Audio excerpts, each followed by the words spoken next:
গ্রামের এক কৃষক একবার অনেক ধান চাষ করেছিল।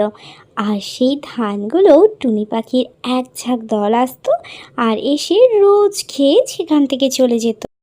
একদিন হলো কি, কৃষক সেই ধান খেতে এলো আর এসে দেখলো অনেকগুলো টুনটুনির ঝাঁক এসে তার সব ধান খেয়ে ফেলছে। এই সমস্ত কিছু দেখে কৃষকের ভারী কষ্ট হলো। আর তারপরে সে বাসায় চলে যেতে লাগলো আর যেতে যেতে বলতে লাগলো, আজকে ছেড়ে দিলাম, কালকে এর ব্যবস্থা আমি নেবই নেব। পাশের এক জঙ্গলেই এক টুনটুনি পাখি তার দুটো ছোট্ট বাচ্চাকে নিয়ে বসবাস করত। বাচ্চারা খুব ক্ষুধার্ত ছিল।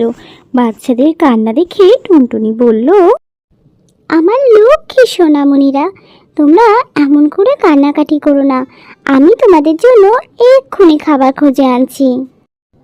আচ্ছা মা, আমরা অপেক্ষা করছি, তুমি কিন্তু জলদি জলদি ফিরে এসো, আমরা কিন্তু তোমার অপেক্ষায় থাকবো, ভীষণ খিদে পেয়েছে। এরপর টুনটুনি উড়ে গিয়ে কৃষকের ধান খেতে বসলো। আর তারপরে নিজে কিছুটা ধান খেয়ে নিয়ে বাচ্চাদের জন্য ধান সংগ্রহ করতে লাগলো। ঠিক তখনই কৃষক ধান ক্ষেতের কাছে গিয়ে দেখলো যে টুনটুনি তার সমস্ত ধান খেয়ে ফেলছে। এরপর কৃষক টুনটুনিকে খাঁচায় ধরে বন্দি করে নিল। আর তারপর তখনই টুনটুনি বলল, কৃষক ভাই, ও কৃষক ভাই, আমাকে দয়া করে ছেড়ে দাও না ভাই। আমার ঘরে দুটি বাচ্চা না খেয়ে রয়েছে, তারা আমার জন্য অপেক্ষা করছে কখন আমি তাদের জন্য খাবার নিয়ে যাব। আমাকে ছেড়ে দাও না ভাই। আমাকে বন্দি করে রাখলে আমার বাচ্চারা যে অনাহারে না খেয়ে মারা যাবে। টুনি, তুই চিল্লাচিল্লি আর করিস না তো। আমি কি তোকে ধরেছি তোকে ছেড়ে দেবার জন্য নাকি? আমার ধান নষ্ট করেছিস, এর শাস্তি তো তোকে পেতেই হবে। কৃষক কিন্তু টুনটুনিকে ছাড়লো না। টুনটুনি সেই জালের মধ্যে আটকাই পড়ে রইল। এর কিছুক্ষণ পর সেখান দিয়ে এক গরুওয়ালা আসলো। আর টুনটুনি গরুওয়ালাকে বলল, গরুওয়ালা ভাই, ও গরুওয়ালা ভাই, একটু দাঁড়াও না, আমাকে একটু খাঁচা থেকে মুক্তি করে দাও না গো। আমার দুটো বাচ্চা ঘরে না খেয়ে রয়েছে, তাদেরকে যদি খাবার নিয়ে না নিয়ে যাই তারা যে অনাহারে মারা যাবে।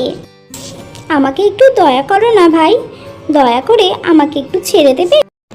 এই কথা শুনে গরুওয়ালার মনে ভীষণ মায়া হলো। আর সে তখনই কৃষককে বলবে বলে ঠিক করলো। সেই সময় কৃষক চলে এলো ক্ষেতের মধ্যে।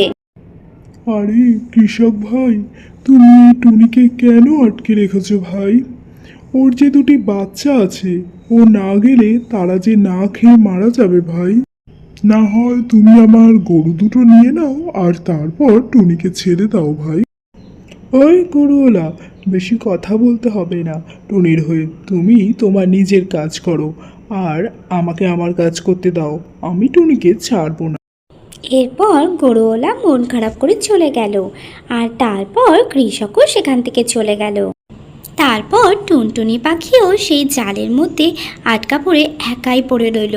আর তার বাচ্চাদের কথা চিন্তা করতে লাগলো যে তার বাচ্চারা তাকে না দেখে কি জানি না কি করছে। কিন্তু টুনি পাখি তো মুক্তি পেল না। তাহলে টুনি পাখি কি করে মুক্তি পাবে সেটা জানতে হলে তোমাদের কিন্তু অবশ্যই আমার চ্যানেলটা সাবস্ক্রাইব করে দিতে হবে। কারণ পরের পর্বেই তোমরা জানতে পারবে টুনি পাখি কিভাবে মুক্তি পেল। কারণ সে তো মা, তার বাচ্চাদের কাছে তো তাকে যেতেই হবে। জানতে হলে তাহলে চ্যানেলটা সাবস্ক্রাইব করে দিও। আর গল্প তোমাদের কেমন লাগছে তোমরা কিন্তু অবশ্যই কমেন্ট করে জানিও। টাটা।